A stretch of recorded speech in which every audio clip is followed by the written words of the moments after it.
"Sir, your daughter is trapped inside." The cry cut through the rain so sharply that Grant Whitmore stopped with one hand still on the open door of his black SUV. Cameras flashed beneath the hotel awning. Reporters called his name, and water rushed along the curb in silver streams. But for one suspended second, all he heard was the small voice behind him.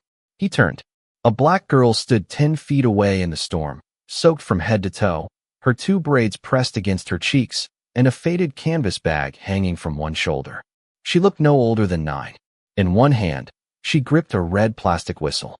In the other, she held a crumpled piece of yellow fabric. A security guard stepped between them. "You need to move back, sweetheart." "No," the girl said, struggling to catch her breath. "He has to listen." Grant's expression tightened. He had just left the Harbor Crown Hotel after speaking to 300 donors about safer neighborhoods, stronger schools, and the future of Baltimore. His schedule was packed down to the minute. His daughter was supposed to be waiting in a private car 2 blocks away with her security detail. Nothing about this child's warning made sense. "What did you say?" he asked. The girl raised the yellow fabric. Rainwater ran from her chin. "Your daughter, Sophie. She's inside the community center across the street." Grant stared at her. Behind the girl, the old East Harbor Community Center stood dark beneath the storm, its brick walls shining black with water. One of the upstairs windows flickered faintly, then went dead. "That building is closed," Grant said. "It lost power 20 minutes ago." "I know." Her voice shook, but her eyes did not. She went back in. The security guard glanced at Grant. "Mr. Whitmore, we should get you inside the vehicle." Grant ignored him. "How do you know my daughter?" "She was wearing a yellow raincoat," the girl said quickly. "Silver bracelet with a little moon on it. Blue sneakers." She had a wooden music box under her arm. The noise beneath the awning seemed to fade. Grant's face changed. Sophie's bracelet had been a gift from her mother. The music box had belonged to her, too. Almost no one knew. Sophie carried it when she was nervous. Grant pulled out his phone and called her security chief. The call connected on the second ring. "Where is Sophie?" he demanded. There was a pause. "Too long." "Sir, she was in the vehicle 5 minutes ago." "Is she there now?" More silence. Grant stepped into the rain without noticing. "Check." Voices erupted through the phone. A car door opened. Someone shouted Sophie's name. The girl watched Grant's face as the truth reached him. "Sir," the security chief said at last, breathless, "she's not in the car." Grant lowered the phone. The rain hit his shoulders, darkening his tailored coat. For years, he had built his life around control. He controlled boardrooms, markets, contracts, entire city blocks. He hired people to manage every risk before it could reach him. Yet now his daughter had vanished less than 200 yards away, and the only person standing in front of him with answers was a drenched 9-year-old stranger. "What's your name?" he asked. "Naomi Brooks." "Tell me exactly what happened." Naomi pointed toward the community center. "Sophie came there after the fundraiser started. We were fixing something in the music room. Then the lights went out, and one of the workers told everyone to leave. We made it outside, but Sophie heard a little boy crying from the east hallway. She ran back before I could stop her." Grant's breathing changed. "How long ago?" "Maybe 6 minutes. Maybe 7. Why didn't anyone go after her?" Naomi looked toward the hotel entrance, where adults stood beneath warm lights watching from a distance. "I told people. They thought I was confused." Grant turned to the security guard. "Call 911. Tell them a child is trapped inside East Harbor Community Center. Get the fire department here now." "Already calling, sir." Grant started across the street. Horns blared as water sprayed beneath passing tires. Naomi hurried after him. "Wait."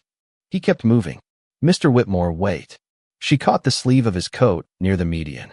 Grant spun around, fear sharpening his voice. "What?"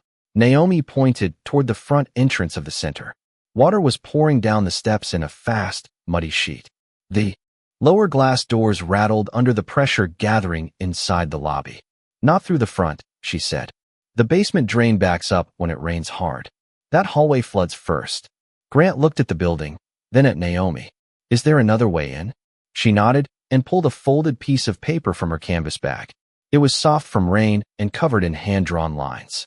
"There's a service door behind the basketball court. It leads to the east side." Grant unfolded the paper carefully. It was a map, drawn in pencil and red marker, with arrows marking stairs, exits, and narrow passageways. "You made this?" My grandma taught me to know how to get out of every building I go into. A siren rose in the distance. Grant looked across the street at the dark center and imagined Sophie somewhere beyond those walls, waiting for a voice she trusted. Naomi lifted the red whistle in her hand. She knows this sound, she said. 3 short whistles means someone is coming. Grant held out his palm. Naomi placed the whistle in it. It was scratched, inexpensive, and warm from her grip. The sirens grew louder, but Grant was already moving toward the alley beside the building. Naomi followed close behind, her shoes splashing through nearly 3 inches of water. Stay back when the firefighters arrive, he told her. I'm showing them the door, she replied.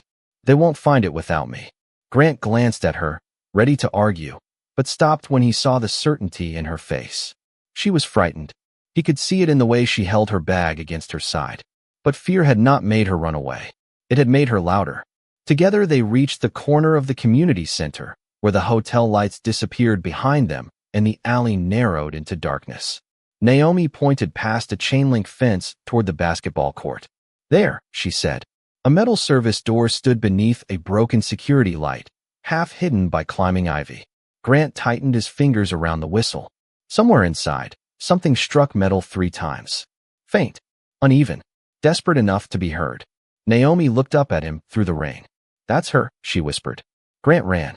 Grant reached the chain-link fence just as the first fire engine turned onto the block, its red lights sweeping across the wet brick walls. Naomi slipped through a gap beside the basketball court and pointed toward the half-hidden service door. That is the way in, she said. The east hallway is behind it. Captain Elena Ruiz stepped from the truck and crossed the flooded pavement with 2 firefighters behind her. She was in her early 40s, calm-eyed, and already studying the building before Grant could speak. My daughter is inside, he said. 8 years old. Yellow raincoat. She may be near the music room. Captain Ruiz nodded once. How long has she been missing? About 10 minutes. Naomi stepped forward. She is not near the front. The water reaches that side first. One of the firefighters looked down at her. Were you inside tonight? Yes, ma'am. Then you need to stay behind the line. Naomi tightened her grip on the strap of her canvas bag. I can show you where she went. The firefighter turned toward the service door, but another responder arrived carrying a laminated floor plan. The official east entrance is 40 feet north of here, he said. This door is not marked. Naomi shook her head. That map is wrong. Claire Whitmore appeared at the edge of the court beneath a large black umbrella, her cream-colored coat spotless despite the storm. 2 hotel staff members hurried behind her. Grant, she called, breathless. The press is gathering by the entrance. We should let the professionals handle this. Grant did not look at her. Sophie is inside. Claire's expression faltered. Her driver said she was in the car. She was not. Naomi moved closer to Captain Ruiz and unfolded her hand-drawn map again. Rain dotted the paper, blurring some of the pencil lines, but the red arrows remained visible. The music room is here, she said, pointing. The service hallway runs behind the storage rooms. There is a stairwell near the old gym, but the lower steps get slippery when water comes in. Captain Ruiz studied the page. Who drew this? I did. From memory? Mostly. Mr. Alvarez showed me the old maintenance hall last spring when we carried boxes of books.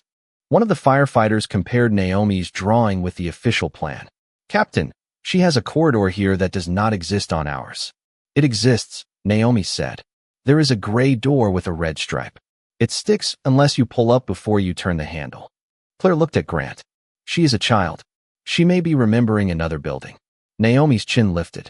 Sophie knows the whistle signal because we practiced in this building. Grant turned sharply. You knew Sophie? Before Naomi could answer, Captain Ruiz raised a hand. We will sort that out later. Right now, I need facts. She crouched so that she was level with Naomi. Did you see Sophie enter the east hallway? Yes. Did you see smoke? No. Any broken glass? No. Any smell like gas or chemicals? No, ma'am. Just rainwater and old pipes. Captain Ruiz rose. Good. That helps. Claire's phone began ringing. She glanced at the screen and stepped away without answering. Beyond the fence, reporters crowded beneath umbrellas while camera lights reflected across the court. This is becoming a spectacle, she said quietly. Grant finally faced her. My daughter is not a spectacle. The words landed with enough weight to silence everyone nearby. Captain Ruiz ordered 2 firefighters to inspect the service door, while another team checked the north entrance. Naomi pointed toward the hinge. It opens outward. One firefighter pulled the handle. Nothing happened. He tried again. Locked or jammed. Lift first, Naomi said. Then turn. The firefighter raised the door slightly with both hands, twisted the handle, and the metal gave with a deep scrape. A narrow darkness opened beyond it. Cold air moved out carrying the smell of damp concrete and dust. Captain Ruiz looked at Naomi with new attention. You were right. Naomi did not smile. Sophie is still in there. Grant took one step toward the opening, but Captain Ruiz stopped him with an arm across his path. You do not enter until we know the route is stable. I am going with you. You are going where I tell you, or you will slow us down. Grant's jaw tightened, yet he nodded. For the first time that night, someone had spoken to him without fear of his name, and he understood that obedience might be the fastest way to reach his daughter. A firefighter shone a light onto Naomi's map. Captain, there is another problem. The official plan shows a solid wall where this hallway begins. Captain Ruiz looked from the laminated document to the dark passage. Then somebody changed the records, or somebody changed the building. A man in a charcoal raincoat stood several yards away near the fence. Daniel Mercer, Grant's chief operating officer, had arrived without anyone noticing. Water ran from the brim of his hat as he stared at the open service door. Grant saw the recognition in his face. Daniel, he called. Mercer looked up too slowly. What is this hallway? Grant asked. I am not sure. Your division approved the property survey. Those reports came through facilities. Then explain why a 9-year-old girl knows this building better than my company does. Mercer opened his mouth, but before he could answer, 3 faint knocks sounded from somewhere deep inside the corridor. Everyone froze. Naomi stepped closer to the doorway, listening. The sound came again. 3 uneven taps against metal. Grant pulled the red whistle from his pocket. Captain Ruiz lifted her radio. Entry team, move now. Naomi looked at Grant, her voice barely louder than the rain. She is telling us where she is. Captain Ruiz entered first, her flashlight cutting a narrow white path through the darkness. 2 firefighters followed, their boots splashing through shallow water that moved across the concrete floor in thin, restless sheets. Grant stepped behind them after receiving a final warning to stay close and follow every instruction. The red whistle rested in his hand. Naomi remained just outside the service door with another firefighter, watching the beam of light disappear into the corridor. The gray door is about 60 feet ahead, she called. It is past the storage room with the broken clock. Captain Ruiz repeated the directions into her radio. The hallway smelled of wet plaster and old wood. Pipes clicked somewhere overhead. Every few seconds, the storm pressed against the building with a low, rolling force that made the walls seem to breathe. Grant tried to call Sophie's name, but Captain Ruiz raised one hand. Listen first. They stopped. At the far end of the corridor, something tapped against metal. 3 slow knocks. Then silence. Grant's chest tightened. Sophie. His voice traveled down the passage and returned to him as a hollow echo. No answer came. One firefighter checked the wall with a gloved hand. The water is rising from the south end. We have a few inches here, but it is moving. Captain Ruiz turned toward Grant. Use the whistle. He lifted it to his mouth and blew 3 short notes. The sound pierced the darkness, sharp and bright, then faded into the maze of rooms. Nothing answered. Grant stared ahead, barely breathing. He blew again. 3 notes. 1 second passed. Then 2. From somewhere beyond the wall came a faint reply. 2 weak whistles. Grant closed his eyes for the briefest moment. She heard us. She is close, Captain Ruiz said. Keep moving.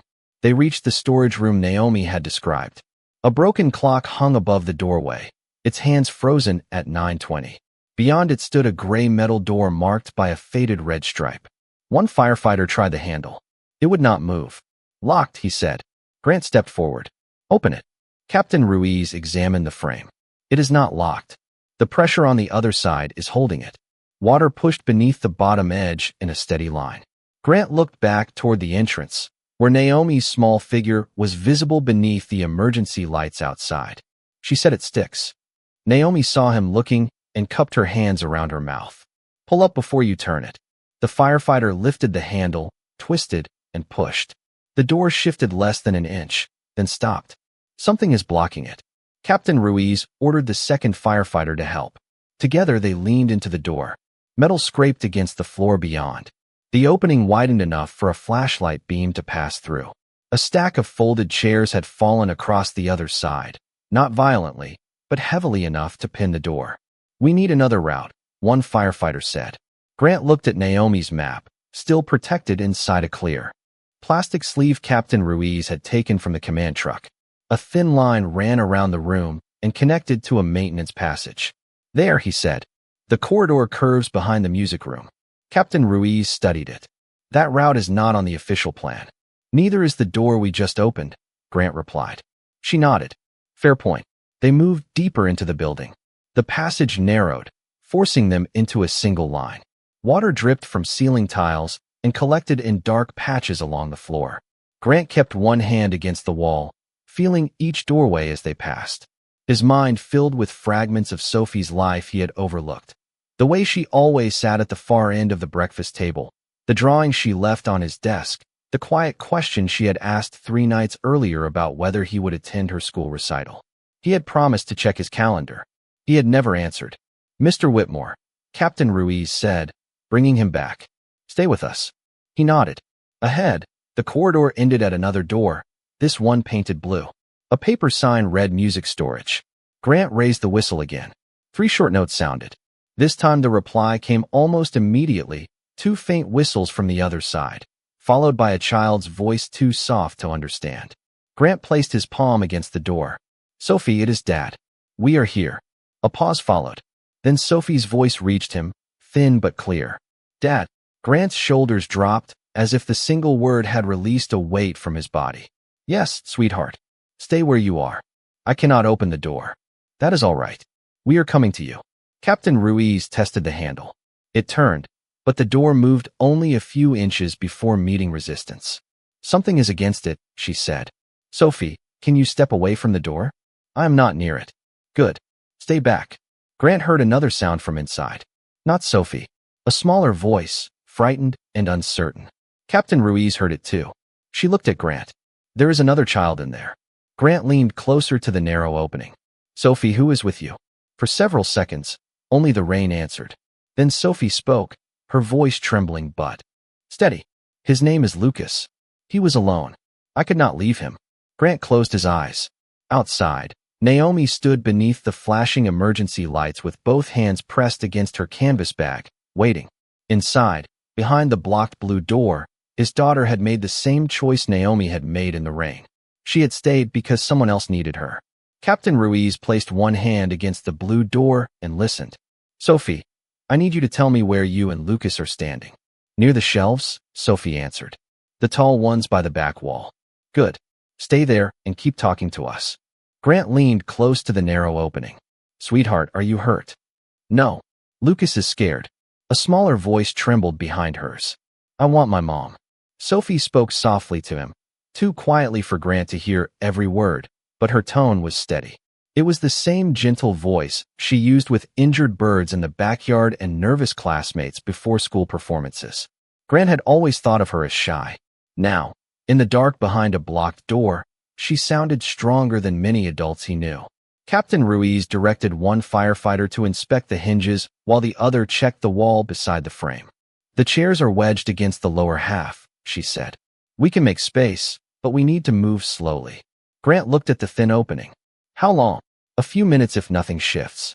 "A few minutes is too long." Captain Ruiz met his eyes. "Then help by staying calm." The word stopped him. He took one step back and tightened his hand around the red whistle. Outside, thunder rolled over the harbor, and the building answered with a low metallic groan. Sophie's voice came again. "Dad, I am right here. Naomi made it out, right?" Grant looked toward the distant service entrance, though he could no longer see her from this part of the hallway. "Yes, she is outside. Do not let anyone send her away." Grant swallowed. Even now, Sophie was thinking about someone else. "I will not." Captain Ruiz nodded to the firefighters. One braced the door while the other worked at the top hinge. The metal creaked, then shifted. The opening widened by another inch. A flashlight beam passed through, sweeping across the storage room. Grant caught a glimpse of overturned music stands, cardboard boxes, and two small figures pressed near the back wall. Sophie's yellow raincoat glowed in the beam. She had one arm around Lucas and the wooden music box tucked beneath the other. "I see them," the firefighter said. Grant's breath left him in a rush. Sophie looked toward the light. She lifted her face. Even from several feet away, Grant recognized the determination in her eyes. "We are coming in," Captain Ruiz said. "Stay exactly where you are." The second firefighter pushed against the door while the first reached through the gap and moved one folded chair at a time. Each scrape echoed down the corridor. Water continued to slide beneath their boots, no longer shallow enough to ignore. Captain Ruiz glanced at the floor. "We need to move faster." Grant crouched near the opening. "Sophie, talk to Lucas. Keep him focused on your voice." "He likes trains," she said. "Then tell him about trains." Sophie turned toward the boy. "The fastest train in America is called a Sella," she began. "It goes through Baltimore, and it has big windows." Lucas sniffed. "Does it go to New York?" "Yes. And Washington, too. Can we ride it? After we get out." The boy's breathing steadied. Grant closed his eyes for a moment, listening to his daughter create a future for a frightened child one simple sentence at a time. The final chair shifted. The door opened wide enough for Captain Ruiz to enter sideways. She crossed the room, checked both children, then gave the signal. "They are ready." One firefighter lifted Lucas carefully and carried him toward the hallway. Sophie followed on her own, clutching the music box against her chest. The moment she stepped through the door, Grant dropped to one knee and opened his arms. She moved into them without hesitation. He held her close, but gently, as if afraid the moment might vanish if he moved too quickly. "I am sorry," he whispered. Sophie pressed her face against his shoulder. "For what?" Grant looked at the dark room behind her. "For not being where you needed me." Sophie pulled back just enough to look at him. Naomi was. The truth. In her voice was quiet, not accusing, which made it harder to hear. Captain Ruiz urged them toward the exit. The water had risen another inch, and radio messages crackled with updates from the front entrance. Grant kept one hand on Sophie's shoulder as they moved through the service corridor. Lucas rode in the firefighter's arms, asking whether his mother knew where he was. Captain Ruiz assured him that responders were already searching for her. When the group reached the open service door, emergency lights flooded the passage in red and white. Naomi stood beyond the line with rain running down her face. Sophie saw her first. "Naomi," she called. Naomi ran forward before anyone could stop her. Sophie released Grant's hand and met her halfway. The two girls wrapped their arms around each other beneath the flashing lights while the storm softened around them. Grant watched in silence. Reporters shouted questions from behind the fence.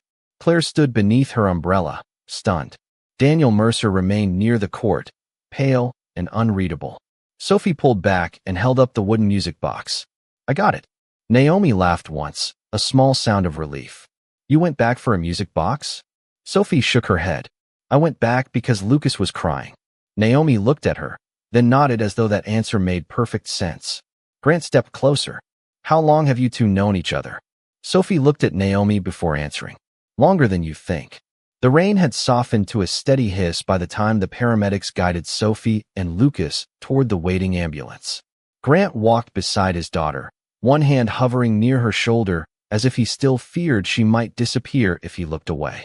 Naomi followed a few steps behind, clutching her canvas bag and watching Sophie with the alertness of someone who had not yet allowed herself to relax.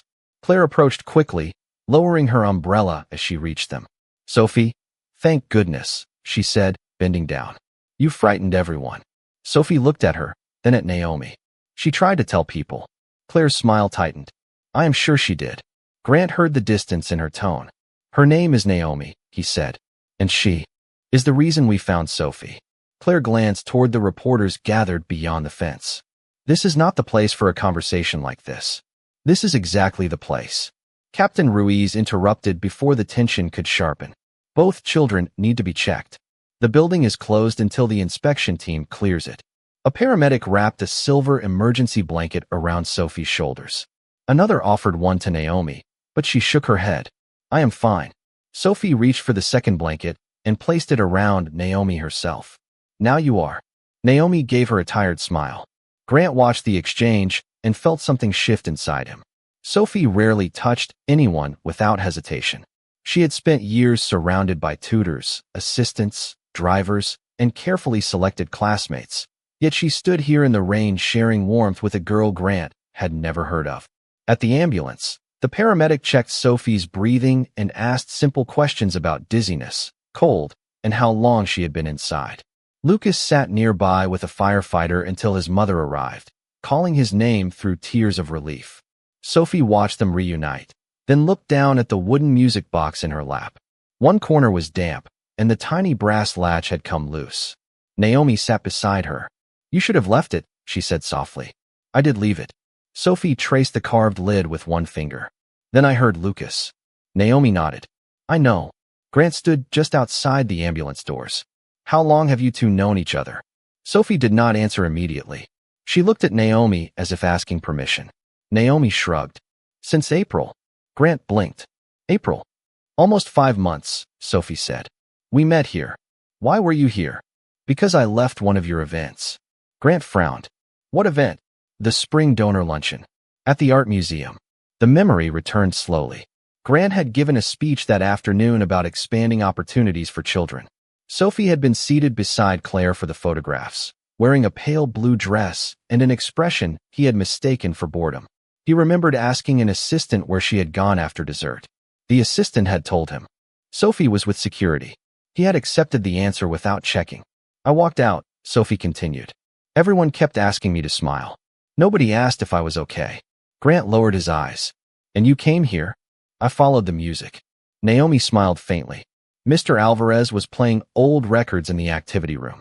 Sophie was sitting on the back steps when I found her. "You knew who she was?" Grant asked. "Not at first," Naomi said. "She did not tell me." Sophie looked at him. "That was why I liked her." The words were simple, but Grant felt them with painful clarity. "What happened after that?" "Naomi asked if I knew how to use a screwdriver," Sophie said. I said no. She said that was fixable. Naomi pulled the music box closer and opened the lid. Inside, a small silver cylinder rested beside a row of delicate teeth. "The spring was loose," she explained. "We worked on it every Saturday." "Every Saturday?" Grant repeated. Sophie nodded. "When you thought I was at piano lessons." He stared at her. "You skipped lessons for months?" "I went to the first half." "Sophie, I know it was wrong." Her voice stayed calm.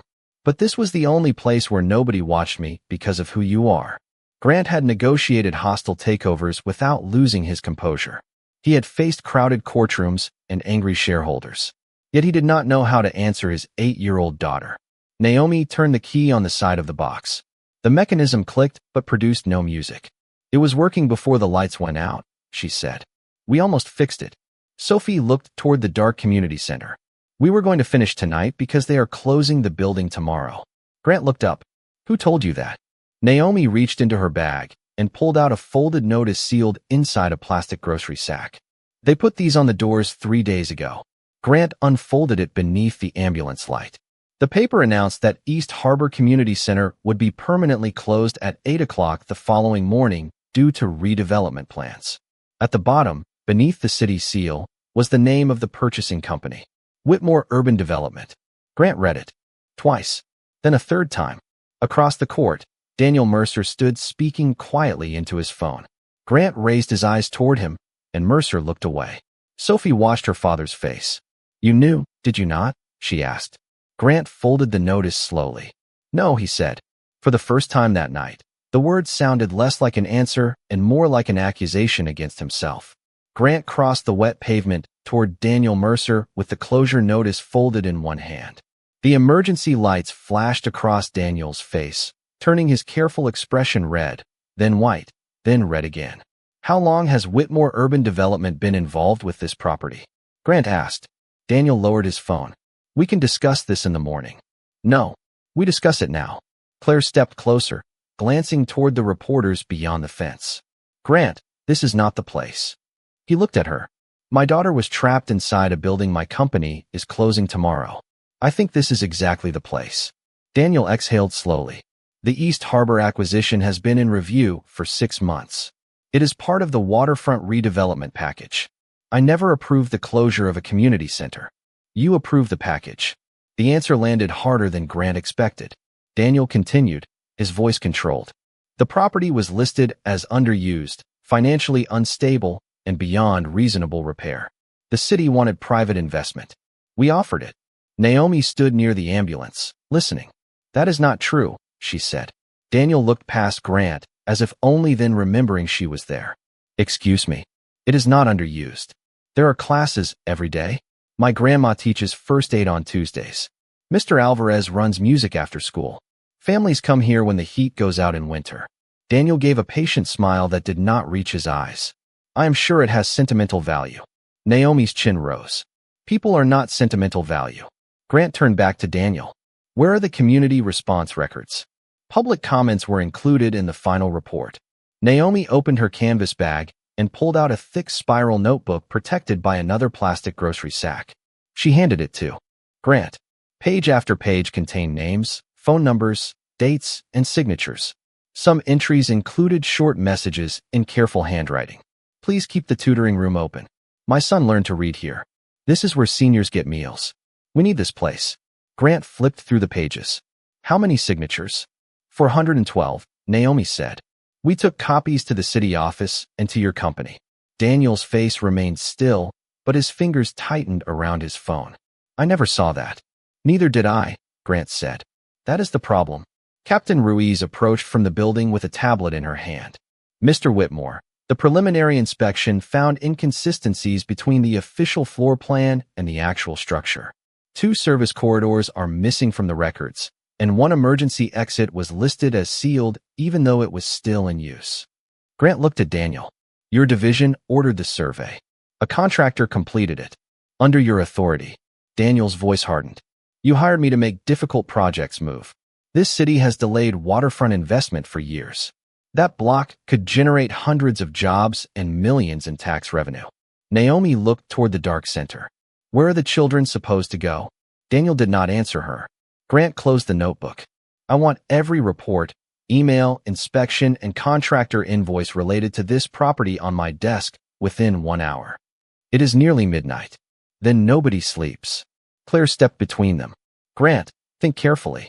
If you start making accusations before we know the facts, you could damage the company and the foundation. Sophie could have been inside longer because the rescue team had the wrong map. And she is safe now. Grant stared at her. The rain ticked softly against the umbrella above Claire's head. Safe now is not the same as protected before. Claire's expression changed, just slightly. I am trying to protect what we built. So am I. He looked towards Sophie and Naomi beneath the ambulance lights. I may finally understand what that means. Lillian Brooks arrived from the edge of the crowd wearing a navy raincoat and carrying an old medical bag. Naomi saw her and ran forward. Lillian wrapped both arms around her granddaughter, then held her at arm's length to make sure she was all right. You used the whistle? She asked. Naomi nodded. Sophie heard it. Lillian looked toward Grant. Her eyes were tired but direct. My granddaughter said you listened. Not quickly enough, Grant replied. But I listened. He handed her the closure notice. Lillian read it without surprise. We have been fighting this for months. Did anyone from my company meet with you? A young representative came once. He took notes. After that, the safety complaints disappeared from the public file, but the reports calling the building useless stayed. Grant turned to Captain Ruiz. Can you confirm that? My team found recent maintenance requests for the basement drain and east hallway. They were marked resolved, but the work was never completed. Daniel looked away. Grant noticed. Who marked them resolved? Daniel answered after a pause. Facilities management. Name? I do not know. Grant stepped closer, lowering his voice. You know enough to be afraid of that question. Daniel's phone buzzed. He glanced at the screen, and Grant saw the subject line of an incoming message before Daniel turned it away. Archive, transfer complete. Naomi saw it too. He is deleting something, she said. Daniel immediately locked the phone. That is absurd. Grant held out his hand. Give me the phone. You do not have the right. It belongs to the company. Daniel hesitated. That was enough. Grant called to his head of security. Preserve every server connected to the East Harbor project. Freeze all access credentials except legal and internal audit. Daniel's composure finally cracked. Grant, do not do this in front of cameras. Grant looked at the reporters, then at the building, Then at the notebook of 412 names. That is where you are wrong, he said. This should have been visible from the beginning. The rain had nearly stopped when Grant moved the investigation into a conference room at the Harbor Crown Hotel. The room still carried the polished calm of the fundraiser, with half-empty water glasses, folded programs, and a glowing city skyline beyond the windows, but nothing about the people inside felt calm now. Daniel Mercer sat at one end of the long table with the company attorney beside him. Claire stood near the windows, arms folded.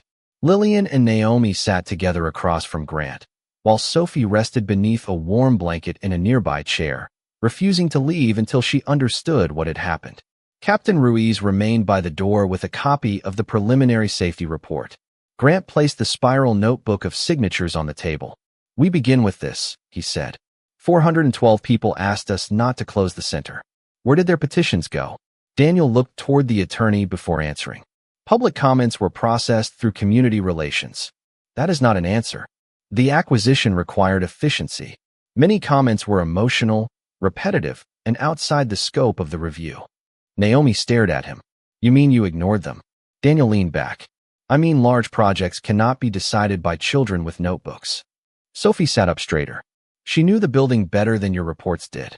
Daniel looked away from her. Grant opened a folder his security team had delivered minutes earlier. Printed emails covered the table. These were recovered from the company archive before the access freeze, he said. One message directs the survey contractor to remove the service corridors from the final diagram because they complicated the demolition timeline. Daniel's expression did not change. That language is being taken out of context. Grant read from another page. A second message says the basement drainage repairs should be deferred because the building would soon be vacant. Captain Ruiz stepped forward. The center was not vacant. Children and staff were using it tonight. Daniel's voice tightened. The storm was unusual. Baltimore gets heavy summer storms, Lillian said. That drain has backed up 3 times this year. Claire turned from the window. How much did you know, Daniel? He gave her a quick look. Do not pretend you were outside the process. The room went still. Grant faced Claire. What does that mean? Claire's jaw tightened.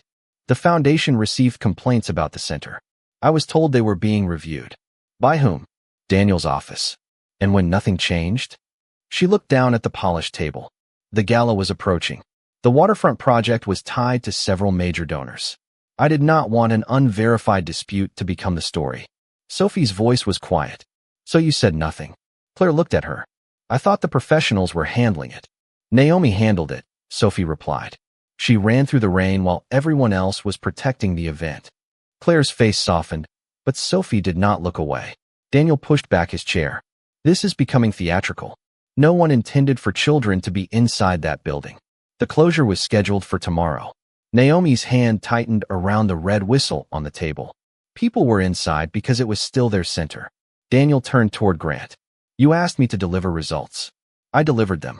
Property values would triple. The company would benefit. The city would benefit. And the neighborhood? Grant asked. They would adjust. Naomi spoke before anyone else could. People always say that when they mean someone else has to lose. Grant looked at her. The words were simple, but they revealed the entire project more clearly than any financial report. Daniel stood. You are risking billions over one old building. Grant closed the folder. No, I am risking billions because I failed to ask what those billions were built on. The attorney quietly advised Daniel to sit down. He did not. You cannot turn this into a confession because your daughter wandered away from security. Grant rose slowly. Do not place this on Sophie. His voice remained controlled, but every person in the room heard the boundary inside it. She entered a place my company had made less safe. Naomi warned people, mapped the route, and helped bring rescuers to the correct door. The failure belongs to the adults who dismissed them. Daniel looked toward Claire, but she no longer defended him. Grant continued. At 9 o'clock tomorrow morning, there will be a public meeting at the community center. Entrance. All documents will be released. The acquisition will be suspended. An independent investigation will begin. Daniel gave a short, humorless laugh. And what do you plan to tell the press? That the great Grant Whitmore did not read his own reports. Grant looked through the glass wall toward the lobby, where reporters had waited through the night. Yes. Claire stared at him. You cannot be serious. I have never been more serious. Naomi lifted the whistle, then set it in front of him. Will the people who signed the notebook get to speak? Grant looked at the pages filled with names. They will speak before I do. And will they decide what happens to the center? He hesitated. Naomi noticed. That is the part that matters. Grant looked at Sophie, then at Lillian, then back at Naomi. Yes, the community will decide. Naomi studied him with cautious eyes. Why should we believe you?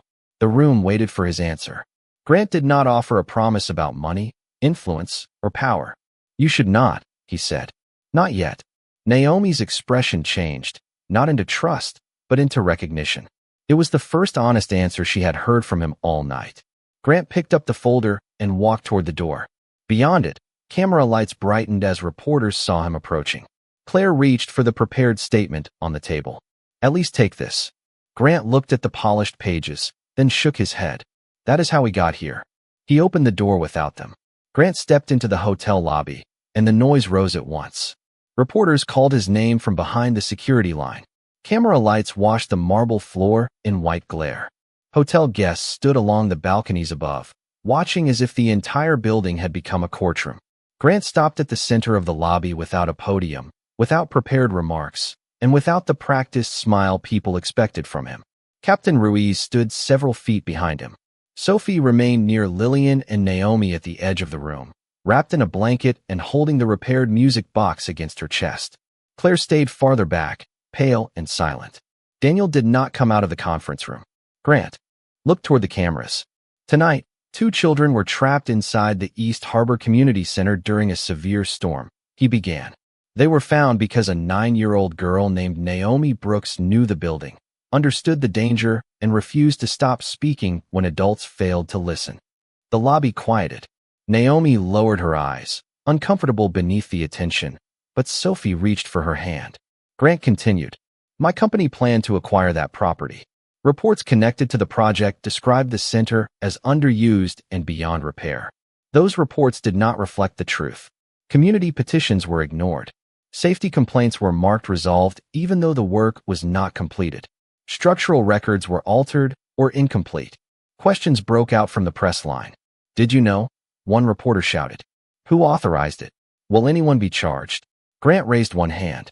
I did not know the full details. That does not remove my responsibility. My name is on the company.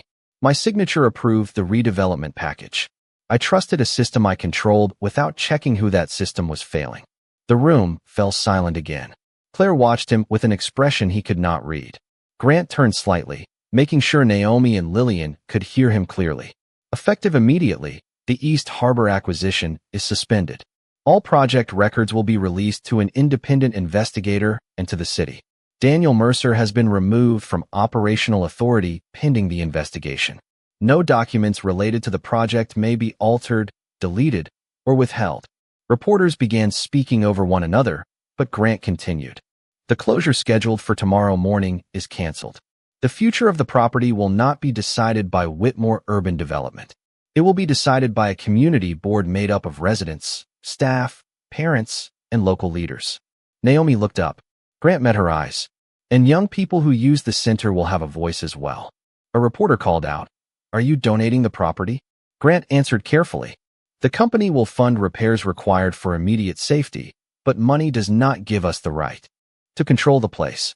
The community will determine ownership and long-term use. Another voice asked, Is this public relations damage control? Grant looked toward Sophie. She was watching him with the same direct expression she had worn outside the storage room. No statement can repair what happened tonight, he said. Only actions can begin to do that. Claire stepped closer to the edge of the crowd.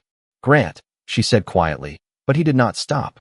For years, I believed protection meant hiring enough guards, building enough walls, and controlling every risk before it reached my family.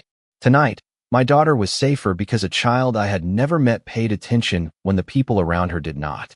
Naomi saw danger. She knew the route. She carried a map. She kept trying after she was dismissed. Naomi tightened her hand around Sophie's. Grant's voice softened. She did more than help save my daughter. She showed me how easily power becomes blindness when it stops listening. No one interrupted him this time. Lillian stood straighter. Captain Ruiz gave a small nod. Grant looked toward Claire. The Whitmore Foundation will also release every complaint it received concerning the center. Any staff member who withheld information will be included in the review. Claire's face tightened. She understood that he was not protecting her from the consequences. For the first time, she did not ask him to. I received 2 reports, she said, stepping forward. Several cameras turned toward her. I was told they lacked verification. I chose not to pursue them because I feared disruption to tonight's fundraiser. That decision was wrong. Sophie watched her in silence. Claire continued, her voice less polished now. I am sorry. It was not enough to erase what had happened, but it was the first truth she had offered without being forced. Grant turned back to the reporters. At 9 o'clock tomorrow morning, residents will speak first at the East Harbor Community Center. I will answer questions after them. The press line erupted again, but Grant stepped away. He walked toward Naomi and knelt so they were at eye level. The red whistle rested in her palm. You should keep that, he said. Naomi shook her head. It helped you find Sophie. Because you taught me how to use it. He gently closed her fingers around it. It belongs with the person who knew when to sound it. Naomi studied him. Are you really going to let the neighborhood decide? Yes. Even if they decide something your company does not like? Grant glanced at the notebook of signatures in Lillian's hands. Especially then. Naomi did not smile. Not yet. People say things when cameras are on. Grant nodded. Then judge me when they are off. Sophie stepped beside him. You missed my recital last month. Grant looked at her. I know. There is another one in 3 weeks. I will be there. Sophie raised one eyebrow, a small expression that reminded him of her mother. Do not promise unless you mean it. Grant took a breath. Then I will put it on my calendar now, and I will clear the day around it. He pulled out his phone and entered the date while Sophie watched. Naomi looked at Lillian. That is a start, she said. Outside, the storm clouds were breaking apart above the harbor. Through the hotel windows, the first pale line of morning appeared behind the city. Grant stood between the 2 girls, no longer at the center of the room because of his wealth, but because he had finally chosen to be accountable for where it had led. 6 months later, the first light of morning spread across East Harbor in a soft gold that made the rebuilt community center look almost new. The brick had been cleaned but not replaced, the old basketball court had fresh lines, and the front doors opened beneath a blue sign that read the 3 Whistles Center. Families gathered along the sidewalk carrying folding chairs, homemade signs, and trays of food. Children ran beneath strings of small white lights while volunteers checked the new emergency maps posted beside every entrance. Inside, the music room had been restored with polished shelves, bright rugs, and a row of instruments donated by local schools. The community board had chosen every detail. Grant had offered architects, engineers, and funding, but he had kept his promise to let the neighborhood decide what the building would become. Lillian Brooks now led the safety program every Tuesday evening. Mr. Alvarez directed music classes after school. Captain Ruiz visited once a month to teach evacuation drills. Near the main entrance, a framed display held Naomi's original hand-drawn map beside the official building plan. Under it, a brass plaque read, "Listen before the storm." Naomi stood near the stage wearing a yellow dress and white sneakers. Her braids were tied with blue ribbons, and the red whistle hung from a cord around her neck. Sophie stood beside her in a navy skirt, holding the wooden music box they had finally repaired. "You are turning the key too fast," Naomi whispered. "I am nervous," Sophie replied. "That is why you are turning it too fast. You sound like my piano teacher." "Your piano teacher is probably right." Sophie smiled. "Do not tell her I said that." Across the room, Grant entered without security surrounding him. He wore a simple gray suit and carried 2 paper cups of hot chocolate. No reporters followed. No assistant checked his watch. He had arrived 40 minutes early. Sophie noticed and looked toward the clock above the door. "He is early," she said. Naomi glanced over. "By a lot." Grant crossed the room and handed them the drinks. One with extra marshmallows. One without. Sophie looked into her cup. "You remembered." "I wrote it down the first time. Then I remembered the second." She studied him as though testing whether the difference mattered. It did. During the past 6 months, Grant had attended every community board meeting, even the difficult ones. He had listened while residents questioned the company's history, challenged the repair budget, and rejected several proposals his staff considered efficient. He had not always agreed, but he had stopped treating disagreement as disrespect. The investigation had confirmed that Daniel Mercer had directed records to be altered and safety work to be delayed. He no longer worked for Whitmore Urban Development, and the city had opened its own review. Claire had resigned from leadership at the foundation and begun working with an independent ethics committee. She and Sophie were rebuilding their relationship. Carefully, one honest conversation at a time. None of it had been simple, and none of it had disappeared beneath a generous donation. That was exactly what Naomi respected. Grant had learned that repair was not a dramatic moment. It was showing up again after the cameras left. The crowd settled as Lillian stepped onto the stage. This building was never saved by one person, she said. It was saved by a neighborhood that refused to disappear, by children who understood courage, and by adults who finally learned to listen. Applause filled the room. Grant remained in the back row until Naomi pointed at the empty chair beside Sophie. "You were supposed to sit there," she called. He looked behind him, then walked forward as people laughed. Sophie moved her backpack from the seat. "I saved it." Grant sat down. "Thank you. You missed the first 2 rehearsals." "I know, but you came to the last 4. "I know that too." The lights dimmed. Naomi placed the music box on a small table at center stage. Sophie turned the key slowly. A clear melody rose into the room, delicate at first, then steady. It was the same tune that had once drawn Sophie away from a crowded fundraiser and toward the back steps where Naomi found her. Now it filled a room built not for donors, photographs, or speeches, but for the people who used it every day. Children joined with handbells. Mr. Alvarez played piano. Lillian watched from the side of the stage with tears shining in her eyes. Grant looked at Sophie, but she was looking at Naomi.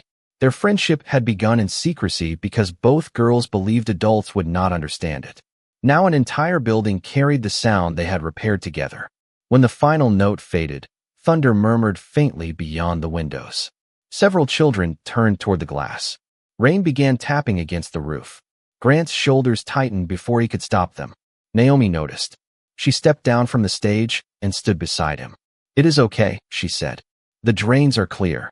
The doors open outward. The backup lights work. Everyone practiced the route last week." Grant looked around the room. The emergency signs glowed softly. Volunteers stood. Near the exits, Captain Ruiz checked the weather on her phone and gave him a reassuring nod. Sophie took his hand. "This time, everyone knows the way out." Grant let out a slow breath. The rain grew louder, but nobody panicked. Children laughed as they watched drops race down the windows. Naomi lifted the red whistle, not to sound an alarm, but to show a group of younger students how it worked. 3 short notes rang through the room. This time, the sound did not mean someone was trapped. It meant people were ready. Grant looked toward the framed map near the entrance and understood what had changed. The building was safer, but so was he. Not because he had gained more control, but because he had learned to share it. Outside, rain washed the streets clean. Inside, the music began again, and the smallest voice in the room was no longer the easiest one to ignore.